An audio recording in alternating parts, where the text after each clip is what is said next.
Dr. Jackson asked me to sing this song, I'm gonna be honest, this is the first time I ever sung this song. You got it, brother. But we're gonna come right on out of here with it, okay? Yes, sir. Yes, sir. I don't know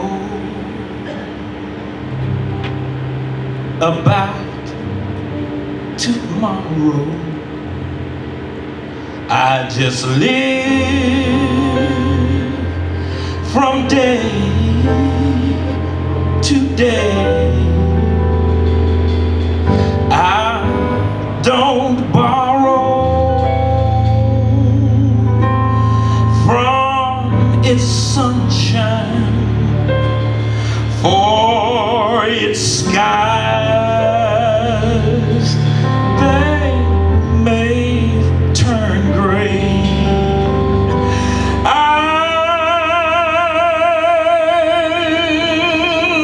Don't worry about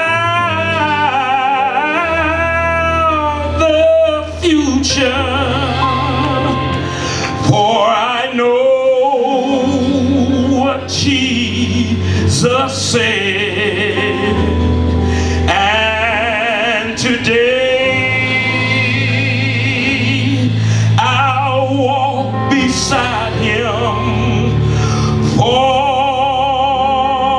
he knows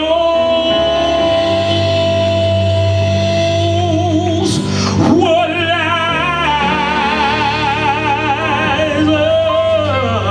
ahead.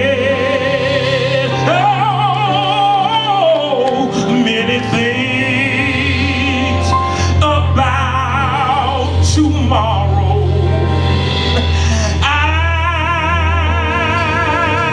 just don't seem to understand. But I know who holds tomorrow, and I know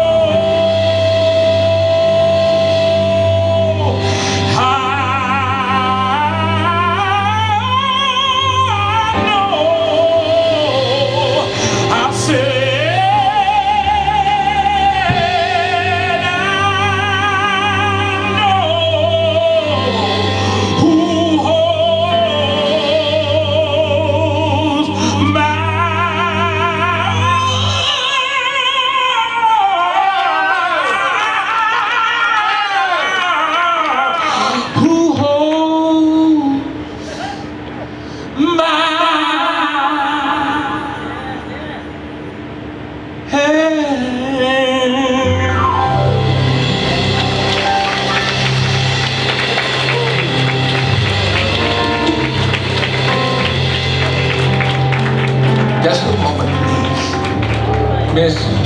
Miss Allen Baker, could you come now? And right after her, it'll be the Jackson Funeral.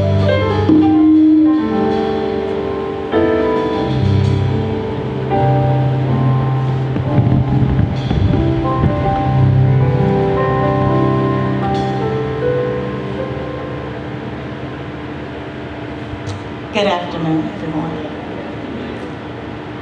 I'd like to say thank you all for being here today and showing the Jackson family how much Gayle was truly loved. We, the family of our dear wife, mother, grandmother, sister, daughter, cousin, friend, colleague, church member, board member, and so much more, are most grateful for the gift of each of you who have been so kind and thoughtful during these days and hours of sorrow.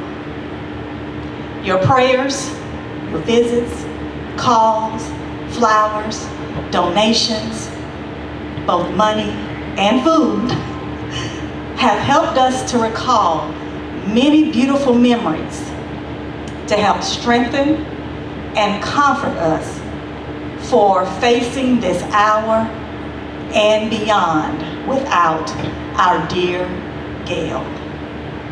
We love each and every one of you, and may God forever bless you. At this time, I will share condolences from the Cherry Hill Community Presbyterian Church. To the family of Dr. Gayle Martin Jackson, on behalf of the officers and members of Cherry Hill Community Presbyterian Church, we extend our humblest condolences on the death of our dear sister, Gayle Martin Jackson. She was an administrator, organizer, wife, mother, and friend who joyfully shared her gifts to cherish and enrich her community. Her family is one of the founding families of our church, and we particularly grieve her loss.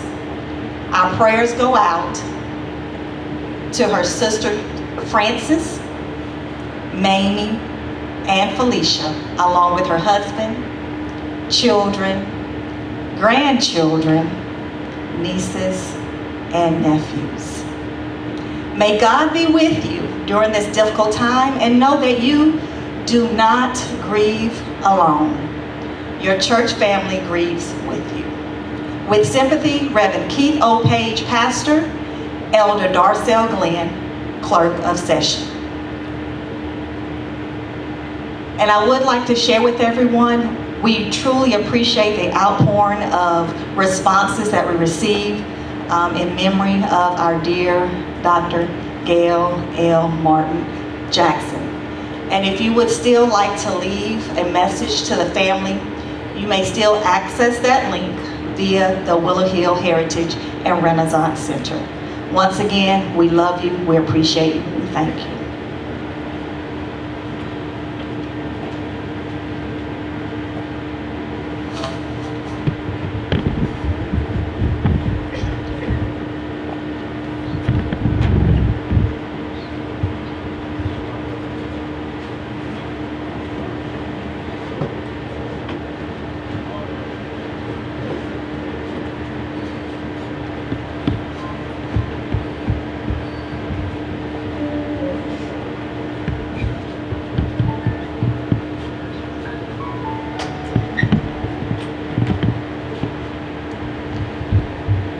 As the children, we're going to stand together, as our parents have always encouraged us to do. Hi everyone, my name is Willouise Halima Jackson Harper, and I'm the youngest. Mom, I love you and appreciate you and Dad for creating an amazing life for my siblings and I. When I think of you, I think of love, compassion, care, family first, quality, nurture, and love. Most of all, you taught us to keep God first and to look out for family and community. My mom and dad spent quality time with us. This included attending basketball games, awards ceremonies, or simply just listening to us practice on the piano. Growing up, my mom and dad always wanted us to have a purpose in what we were doing, while teaching us to work as a team and to be kind with our actions and words. We ate meals together, which I call mini Thanksgivings, dinners. My parents did not know how to cook a small amount of food at all, so we usually had a lot of food to share and welcome family and friends over. Growing up in Columbus, Ohio, my mom worked at Chemical Abstracts, where she would edit scientific abstracts in English and German. In the morning before work, she usually packed a bagel and sparkling water, and off she went. I would call her a lot at work. Ring, ring, ring, extension 2462, please. That was my mom's extension to reach her at work. My mom was so humble, caring, and compassionate. She always would take our calls and put her children first. I remember taking trips when I was younger and when I was in Ohio, Columbus, Ohio, to the laundromat with my mom. She would take my siblings and I to fold clothes. Some days she would let us get a treat from the vending machine and let us play a game of Pac-Man. On really special days after we did laundry, she would take us to Burger King for all our hard work. Now, if you know my mom, she was not about going out to eat, but making meals at home. So it was always really special when she took us out to eat. My mom and dad taught us the importance of learning our history. My mom had an account on Ancestry.com, and she would express to me her excitement when she discovered a connection that led to meeting a new cousin. She said researching genealogy was like putting a puzzle piece together. I share my love of learning history. Mom, you will be missed. I will miss you. Thank you for everything you have done for me. You are amazing.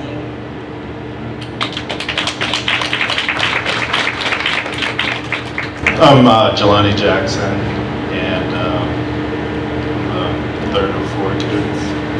I'm just going to share a couple of memories about my mom. And I also want to thank all of you for coming and being here with us.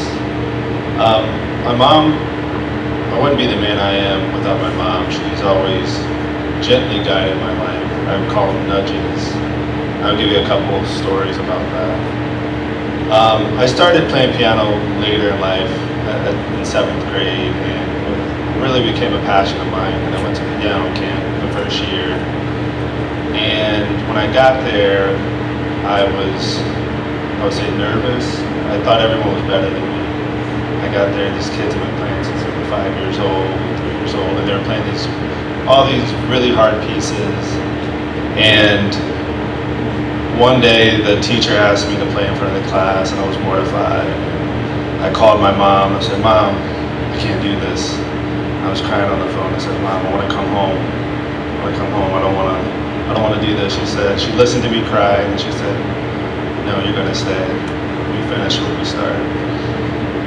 And I cried and begged, and no matter what I did, she made me stay, and I learned about commitment and seeing things through. Another time in college, after I graduated, I always had a little bit of wanderlust, and I started traveling through Mexico. And I was backpacking and having a great time, and I decided, before I left, I applied for a job at Fifth Third, and I hadn't heard back, so I thought that was a sign that I should keep traveling. And I had plans of, I already had a job in Mexico, I was teaching English, and I was like, I'm going to Cuba, then Central America, then South America, and I don't know where I was going. And my mom called and said, "What about Fifth Third, your job?" And I said, "Oh, they haven't called back." And she said, "Did you reach out?" I said, "No." So I reached out, and they had mixed up my paperwork. And so the next week I was back home. I started Fifth Third, and then about 2 months later I actually met my wife. So again, it was a gentle nudge that she gave me, just always guiding my life. And then some of my favorite memories with my mom were always around food. When I would come home from college, she always had a plate of fried chicken. And no matter what time it was, midnight, 2 o'clock. And the crazy thing is, now my wife and I, we own a chicken restaurant, we do fried chicken. So another nudge. And I always remember cooking bread with my mom when she made these wonderful yeast rolls. And I love when I would help her cook it, and she'd put the milk on the stove, and she'd have her hand in the dough, and she'd say, "Just a little bit, pour a little bit," and I would help her pour it in there. And I was always her taste tester. I love eating raw dough. I don't know if you've ever had it, but that was one of my favorites. And a couple years ago, when she was still healthy, she taught me how to make that bread, and she gave me that recipe, so I'll always remember that. And as we become accomplished kids, and we become successful in life, what my mom valued most wasn't our personal successes, but how we treated others and how we stayed together as a family. And that's what I'll always remember.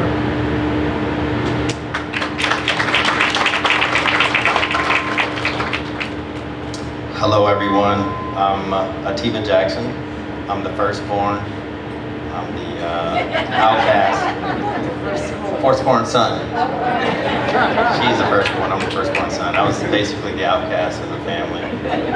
The contrarian, the person who did everything backwards. But at the end it all worked out. But I want to share some thoughts about my mom.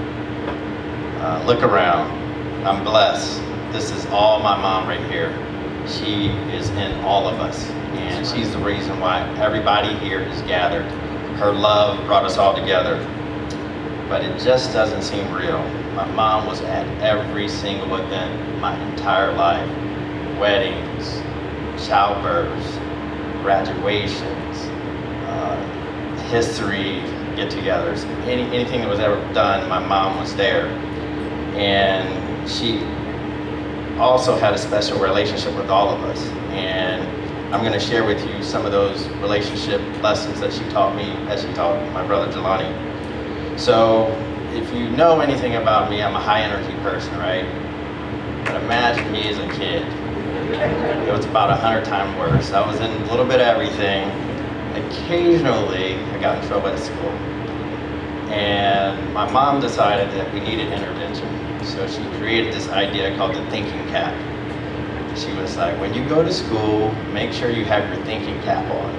And make sure you think before you do something. I said, all right, Mom, I got it. We did this every morning before school. I said, all right, Mom, I got it. So I would go to school. Every now and then I would forget the rules. I would gently touch somebody, they would cry, they would fall out, and I would get a letter home from school. I'd be scared, with the letter, but I gave it to my mom, but she was always gentle and calm.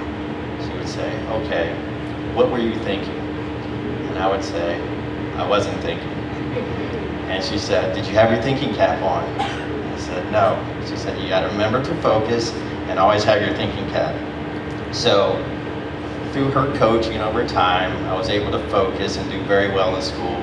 She helped me out with my science projects and things of that nature, but she also nurtured my rambunctiousness, my joke inside, and she would always laugh at my jokes. I always had the perfectly timed joke in the middle of a serious conversation to make everybody laugh. And the latest thing that I would do was when we had a family thread, which we send out pictures, and there would be events. So say there was an event at Willow Hill that I couldn't make it to, I would always Photoshop myself in the pictures and say, hey Mom, I'm right there with you. See that picture right there? She used to love that. And she embraced that. She let me be an individual. She's an amazing woman, as you've heard from so many different people with so many different accomplishments. But I have to figure out, how does she do it all? First and foremost, as a young woman, she had me and my sister, oldest sister, and she got her PhD in pharmacology. She became the first doctor in our family. So as the story is told, when my mom and dad would go to events, they would assume that he was a doctor. They was like, hey, Dr. Jackson, how are you doing? And he redirected her to my wife. He was always so proud of her. But I think he got inspired by those interactions to eventually go to medical school. When he did decide to go to medical school, my mom became the primary breadwinner, but in addition to that, she had to take care of 4 kids, read us stories at nighttime, teach us to read and write, cook dinners, as my dad was attending to medical school, and she was fully supportive. That's what type of love they had. Regardless of whatever dream they decided to do, they were going to support to the very end. And I remember that day my dad walked across the stage in 1989 and became a doctor. It was our whole family was elated. We just couldn't believe that we all pulled together and we made this dream come true. And now we had 2 doctors in our family. So in addition to all of that, she was in the community. Can you imagine that? So she's working at Chemical Abstracts, being a PhD, she's raising a family, she helped my dad get to medical school, and she's involved in the church. She's involved in the scouting troops and community events, tutoring me in math and science up into high school. Like, it amazed me when I come home with a math problem, like, Mom, this is hard. My teacher's crazy. She'd look at it and be like, oh, this is how you do it. And she would just figure it out real quick. And I was like, wow, my mom's a genius. Like, she just shocked me. But there was a point in time she was creating too much work for me. I had some English papers that I would fill out, and I said, hey Mom, check my work. And she would check it, a bunch of red marks. She said, you know what, you just need to do it all over. It's just not good enough. And then I said, you know what, I'm gonna stop showing her my papers. So I started doing my homework later in the day, like really late. But you know what, she still grabbed those papers and said, you're gonna not go to school early in the morning, we're gonna do this paper right. So she never let me slack off. That's what type of mother she was. So as my brother and sister already stated, she was all about family. And in spite of all that stuff she did in the community, she was always there for us whenever we needed her. And I never needed her more than when I was 17 years old and I became a father with my son Jahari right here. He's 27 now. Can you imagine? I put her through every test. I should be a mother tester because I put her through everything.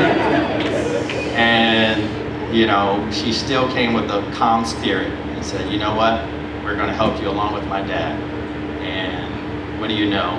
Years later, I became an orthopedic surgeon. So the proof is in the pudding. Look at all of us, all right? It's evident that she poured into her family. She was one of a kind. And I'm not just saying that because it's my mother. But I'll share with you two last things.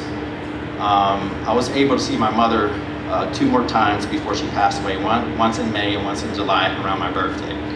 The reason why I went down in May is because my dad he had both hips done, and I'm an orthopedic surgeon, so I need to oversee everything.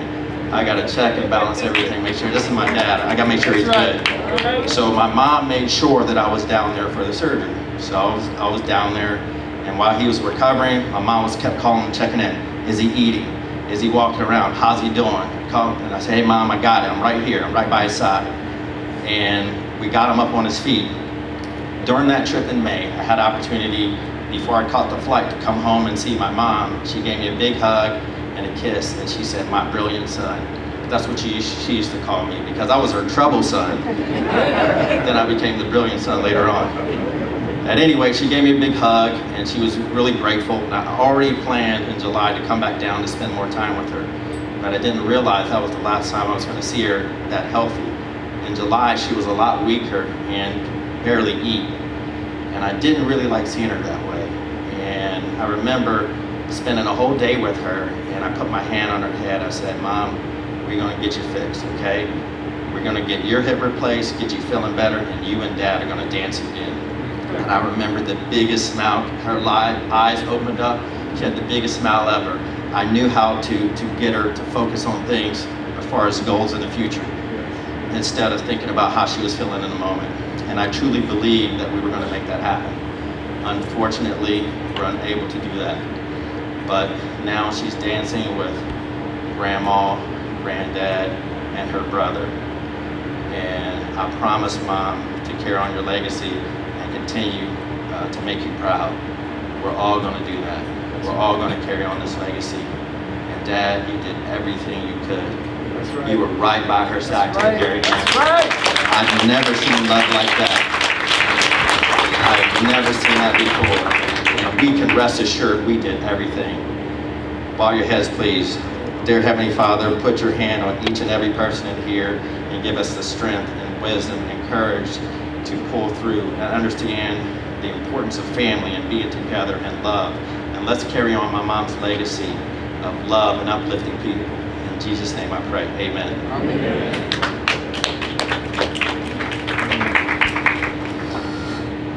From the bottom of my heart, I'd like to thank all of you who came today in celebration of my mother, Dr. Gayle Jackson's life. My name is Gayle Jackson Flowers, and I'm the oldest. I have such great memories of my mom, but it was always Al and Gayle, Mom and Dad and the Jacksons. My parents were truly a symbol of a great love story. And we are the products of that. And not only did they love each other, but the compassion that they showed for the community started very early. Our doors were always open. If you needed to sit on the couch, if you needed someone to talk to, if you needed something to eat, there was always room for everyone. I remember growing up, this is one story that stands out. There was a church community member who came to visit. And that visit extended into the night. And my mom continued to talk with her, my dad. They brought her a blanket, and she slept. The next day, and the day after that, and the day after that. But that's how they were. They didn't ask questions. They knew that if there was a need, they would fill it. And we, growing up, had lots of people who stayed with us. Sometimes short times, sometimes extended times. Young people who needed help, young people without family, people that had hit hard times. My parents always opened their doors. Even later on, when I moved to Fremont, Ohio as a physician, during Thanksgiving, everybody would show up, even some of my patients. I would say, "Who invited you? Your dad did." But it was wonderful. That's the kind of spirit that they had. They didn't know any strangers, and people gravitated toward them. My mom loved children. She loved education. She wanted to make sure that everyone had an opportunity. For her growing up, she wanted the opportunity to go to college. She would always mention my grandmother, who wanted, this is the 40s, wanted to go to school and become a teacher. She couldn't do that fully during her time. So for my mom, getting a chance to have an education and to go away and study was very important. She encouraged all of us to do that. And when she was in Fremont, Ohio, she created the college club to make sure that students had an opportunity. She created something called the Kente ceremony because it stood out to her that there were young people that maybe didn't meet the academic achievements, but they were working to help support their family. They were showing up every day to school. Those students deserved to be recognized too, so she created a forum and an outlet for that. One thing that my parents were great at was making us feel that we could do anything. I mean, literally anything. We didn't feel that there was anything beyond our scope that we couldn't try to do. The greatest story of that is the Willow Hill story now. We came together as a family. This Willow Hill School is very significant. It was started in 1874 by our formerly enslaved ancestors, and we had this opportunity to buy this building back in 2005. Around the country, the board members and others decided that we were going to do whatever it took to buy this school. But when we purchased it, the lights were off, things were very dim, I think the well was filled in, but they both had such boundless optimism that we could do it. And so that is something that has been the driving force in our lives, that you can achieve it if you try. Just keep trying. And eventually, after doing it over and over and over again, you'll be a success. When she had her health challenges, particularly the chronic kidney disease that led to the renal failure and dialysis, as a testament to my dad, it was hard for her to tolerate the hemodialysis. She had a lot of complications. He was very committed to us doing it at home for her. And so imagine this, working full-time, he has patients in the office, and she needs hemodialysis 5 days a week. So who came for 3 hours a night, those 5 days a week, and did the hemodialysis? Mostly him, I would help as well, and get up in the morning and go to work the next day. That was the kind of commitment that they both had to one another. And when my mom was waiting for her kidney transplant, it was around Labor Day weekend where we have our festival. So she's waiting for a call. They told her to fast. We're trying to get to Willow Hill to get the Friday presentation ready. You would never know that because she continued to work despite her health challenges. And toward this very difficult time, when she was in and out of the hospital over the last 3 months, my dad made sure that she was never alone. We would go to work, we would be at her side, we were around the clock, she was never alone. And even in her last moment, he was by her side, holding her hand. I know that Mom appreciates that and loves, and all of us, the children, we came together and offered our support, some near, some far, to make sure that she had all the comfort and the love that she needed. And we will continue to her legacy, which is about community, love, and family. And so I'm really honored that the board wants to put together a scholarship in her name. Because if there's any child that we can have, this techie camp, I mean, talk about optimism. She kept saying, I know we can do it. I said, Mom, but we don't have any funding. We don't have any. We can do it. She brought a community meeting together, and I think 50 people showed up. Only she could call and have people respond. And within 3 months, we had techie camp.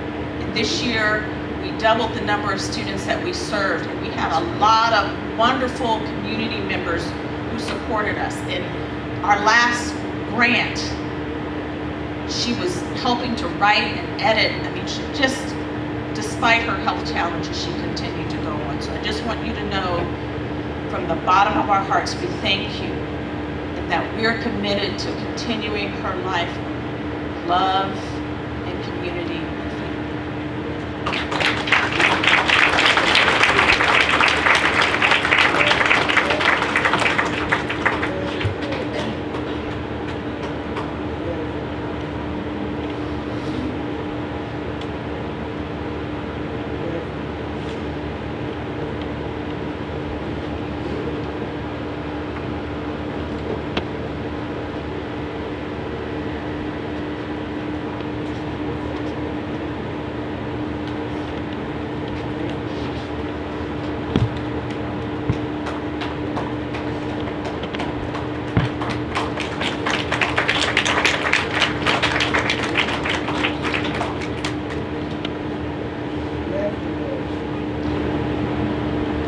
First, giving glory and honor to my God,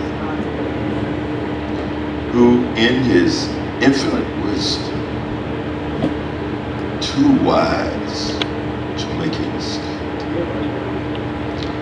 So I am grateful to all of you who are here today in support of us. I'm also grateful to our children. I am so amazed at how they all came together, no conflict, working in harmony, just like their mother, my dear wife, would want. She was a lady of peace, and she was the perfect lady for me, because occasionally I can get a little fire, and she knew how to calm the spirit. Gentle, warm, smart. 72 years ago in South Carolina, near Jenkinsville and Winsboro, Abraham Martin and Maddie Glenn met at the Whitehall Church. And these are her parents. And they came together and produced a beautiful family. 72 years ago also, in rural Bullock County, Georgia, in this Willow Hill community, not more than a mile or two from here, my father, Ezekiel Jackson, who was a World War II veteran, as well as my wife's father, Abraham, was a World War II veteran. They met and produced a family in which I was the youngest of 3 children born to my mother, who died tragically in 1951 in a fire. And from that, we were raised in the home of our grandparents, Bonnie blessingly, solemnly, and my little mom who's here to support me today, Hazel Lee Allen. So we are so appreciative of that. But little did I know that 51 years later, in 1972, I would meet this very smart lady from Baltimore, Maryland, where her family had moved to, who, as my cousin Larry told you a little bit of the story, we were in that biochemistry class, and honestly, my paper was way underwater. Now, I was a good student. However, my advisor put me in a 700 course, and I should have been in a 400 course. Now, Gayle, who was a mathematics major and a chemistry minor, she could handle all that excess. But I should have been in the 400 course. Nevertheless, I was way underwater. And the teacher, as my cousin was saying, said, there are 3 people in this class who made perfect papers. This is so unusual. I'm going to ask them to stand. So these 2 Caucasian males and this African American lady with a yellow blouse, I'll never forget it. So when the class was over, I looked down at my paper, and my brain works kind of fast. So you be at that door to meet them. So when the class was over, I ran real quick to the door, and I gave her the Southern charm. I said, hello there. She said, get away from me. So, this is going to be kind of challenging. So I'm persistent, man. So I followed her a little bit. She go back, what's wrong with you? Leave me alone. I said, I'm in trouble in class. We're on the board, I need your help. She wasn't very convincing. So I just kept following because I knew I was not coming back to the cotton fields in Bullitt, Georgia. I knew I wasn't going to do that. So I followed her, followed several blocks now. She was at 151 Chittenden Avenue. And so when I got there and followed her, I opened my hands like this. I said, surely, after all of this, will you invite me in for a glass of water? And she did. And the rest is history, because once I got inside, I worked my Jackson magic. I said, what'd you like to eat? Make me a list so I can go buy some food. And she made me a list. I went to Kroger's. I bought that food for her and came back. I said, now let's talk. I'm struggling, you know. The African American students come up here in the graduate program and I'm in trouble. And I need your help. And that's all this was about. I'll pay you whatever I need, but I need to be tutored. I can't flunk this class now. So finally, something softened her heart, and so she looked up at me and made a decision to do it. So she did, and in the tutoring sessions, I wondered what a wonderful, brilliant, beautiful lady. She just had this huge afro, like Angela Davis. So I had success in the class and went on. I did 3 years working on a PhD in medical microbiology, infectious diseases before applying to go to the medical school. But it was through her work that I had success there. And over time, when you see something that is beautiful and intelligent, and someone that you know you want to spend your life with, as I saw earlier, then we had a conversation and made a very important decision. So once we became a couple, we did so many wonderful things together. One thing that sticks out in my mind was when I took her on a vacation to Puerto Vallarta in Mexico. Now, she had a fear of the mountains a little bit, And so I convinced her to get on the horse. I had a horse, she had a horse, and there was a lead person on the horse, there was some other folk with the horse. And so she didn't realize that you go round and round and round, eventually at the top.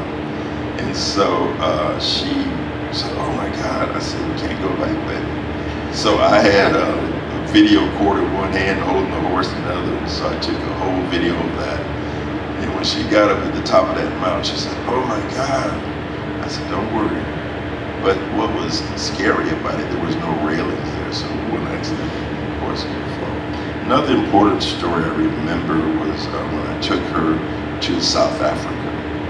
And that was so exhilarating for her because she loved history and especially loved the people of Africa.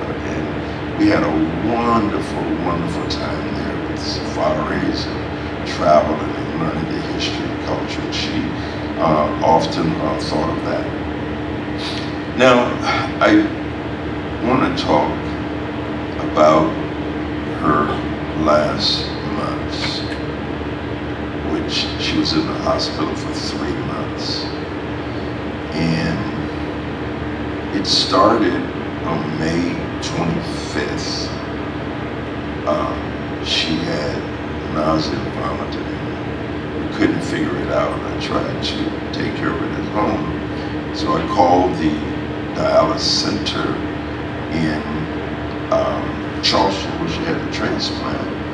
And they said she needs to get her anti-rejection medicine, so you need to take her to the hospital to get her medications IV. So I did.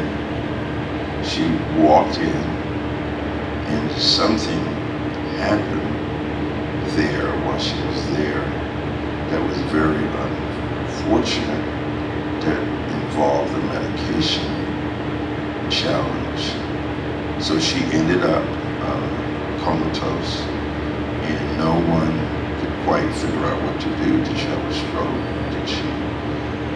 What's wrong? Did she have a seizure? And so all of the tests came back negative. So they did a literature search and found out that she had gotten the medication in toxic dose. And then my dear daughter here, who did a literature search, found a solution which she gave to her doctors who was taking care of her, and the answer for solving that problem was a dialysis. We dialyzed her, and after being dialyzed, she woke up, but she couldn't talk, she couldn't move her arms, she couldn't walk, she couldn't do anything. So that was what happened. That led into a series of things where eventually she lost kidney function and then had to be dialyzed again. She finally started talking again, and that was so exhilarating for me because I was sitting at the bed, and one night she said, scratch my foot, and it just stopped me because I didn't know she could speak. So that was wonderful because we then started talking to each other, and we would hold each other's hand, and she would look at me. She said, you know, you're a good man. You are really good to me.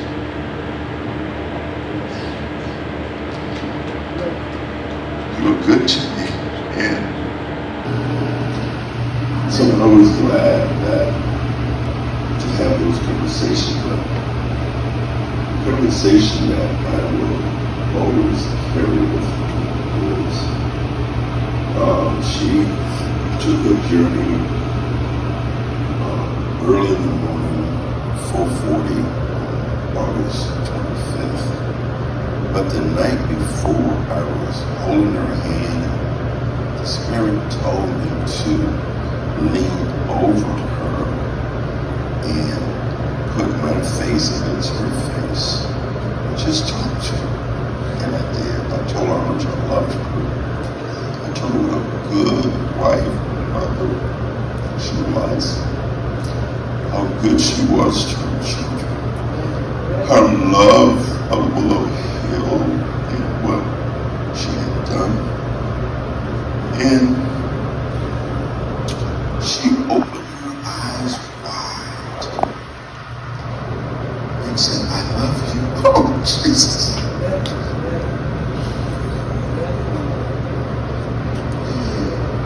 I'll never, as long as I live, forget that moment when she opened her eyes and closed. And a few hours later, she was gone. She was a very beautiful person. We did a lot in the community together. My children have already talked about that. We did the college tours. She knew how to raise that money in the community in Fremont. It cost us $30,000 a bus. In that little small community, she was able to raise those money. She worked in the school. They loved her so much they gave her an office there. So she was truly humanitarian.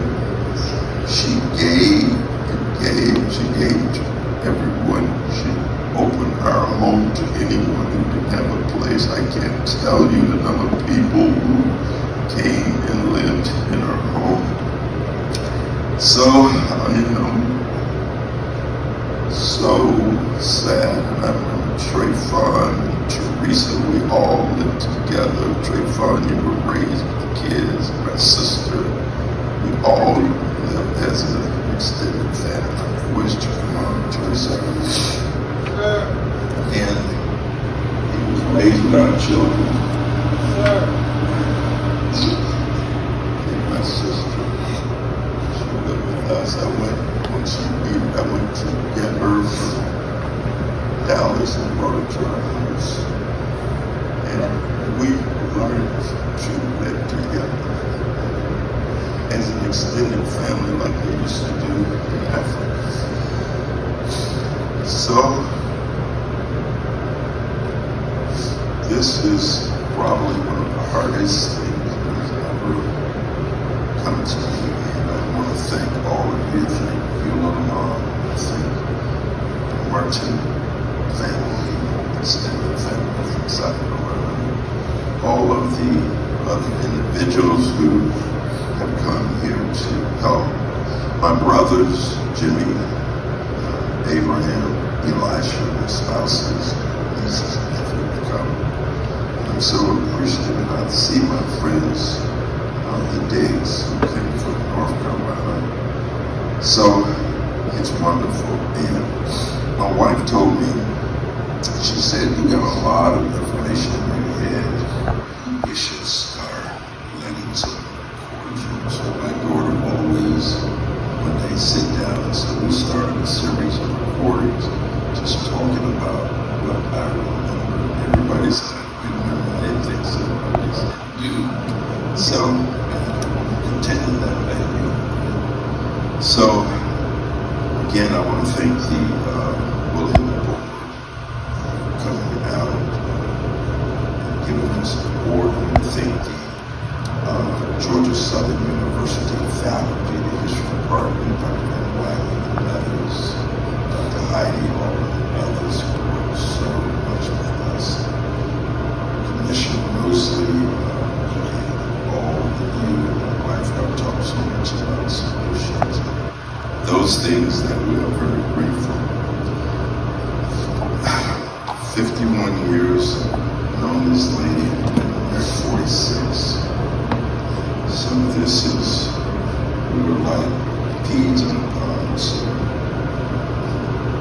I want to thank y'all. I think that's all I want to say right now. Thank you all for coming, and I love y'all.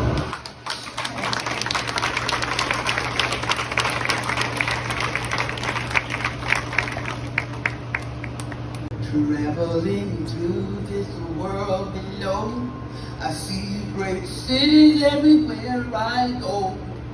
And I know that soon their beauty will fade away. But there's a place waiting just for me, a city that'll stand for eternity. I tell you the place where I'm going is out of this world. It's out of this world, out of this world. I tell you the place where I'm going is out of this world. No more sorrows and no more tears, no more dying and no more fear. The river of life is flowing wide, where we'll never have to say goodbye. I tell you the place where I'm going is out of this world. Listen.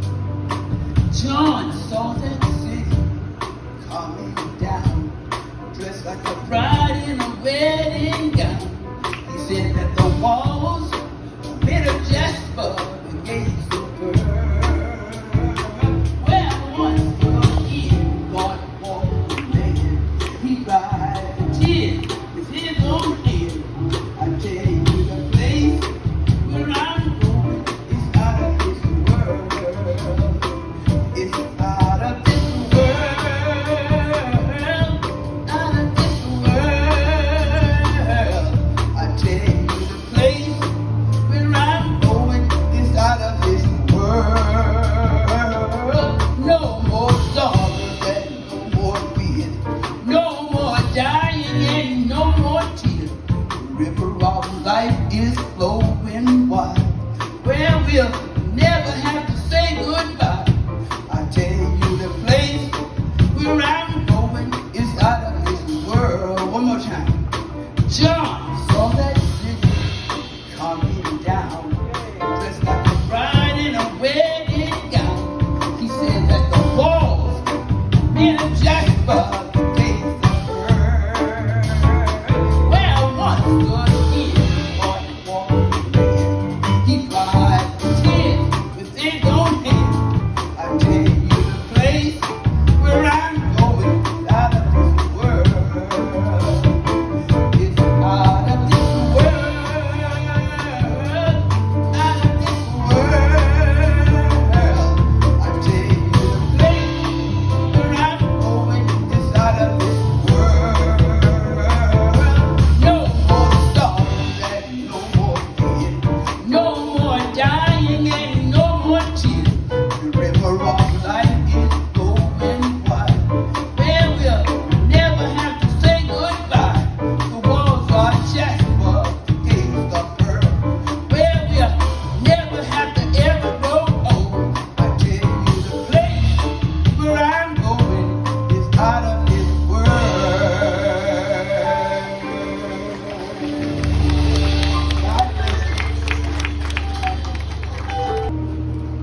Praying I will make it home alright. Believing God that He would someday save my soul. Will it be? And I thought you'd like to know. I thought you'd like to know all those prayers you prayed for me. Never one was failed to the ground. And I know sometimes it looked like I was a million miles away. He answered your prayers, and I thought you'd like to know. Mama, I want you to know I love you. Please forgive me for all the times I broke your heart.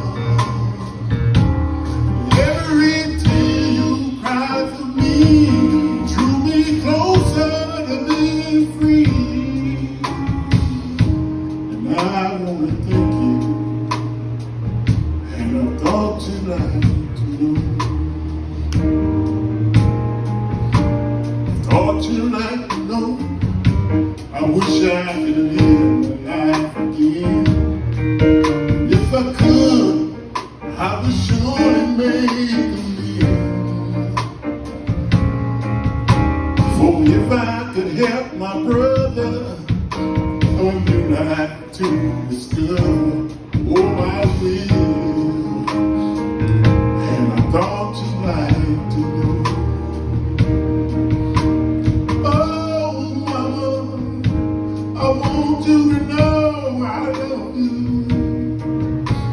Please forgive me for all the times I broke your heart.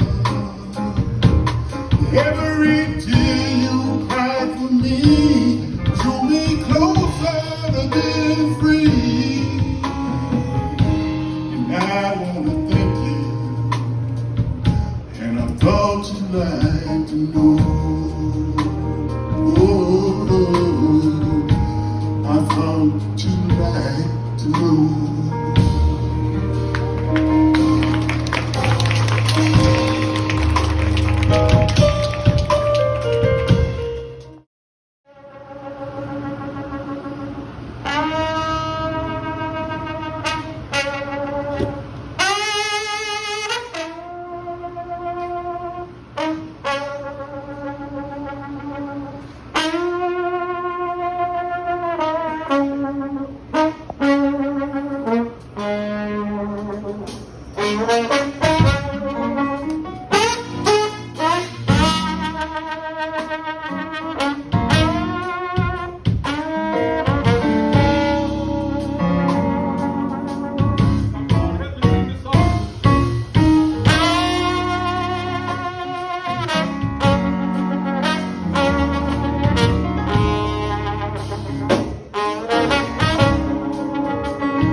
We say unto the Jackson family, during this time, allow God to carry you.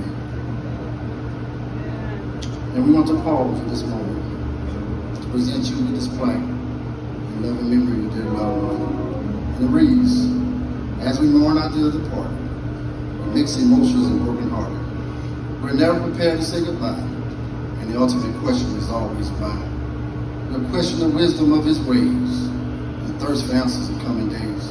Somehow we seek to understand our life is forfeit upon demand. An eternal flame will light the way as we embrace their memory every day. The service who passed earthly tests, grant unto them eternal rest. Rest and peace is the fervent vow of this earth that you leave now. We offer this prayer, O Lord, above, in loving memory of those we love. But deeply simple, Reverend Mrs. Craig Rock Trumbull and the staff of the Craig Rock Trumbull Funeral. Dr. Gayle Jackson, who began her life on October 27, 1950, was called home August 25th, 2023. May you forever rest in peace.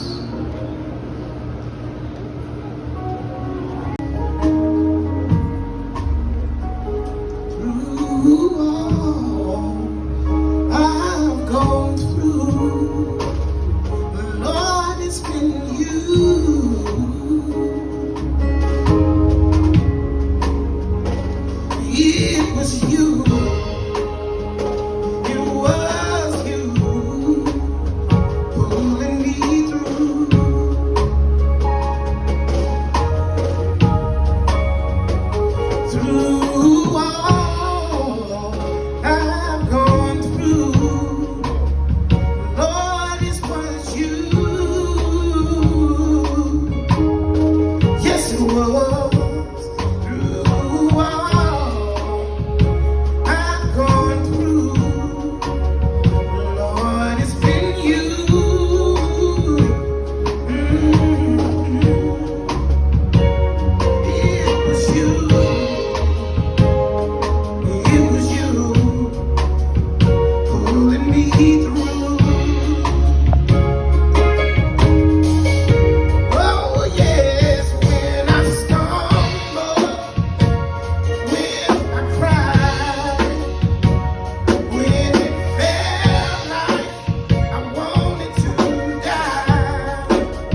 Actually, most of our family is married.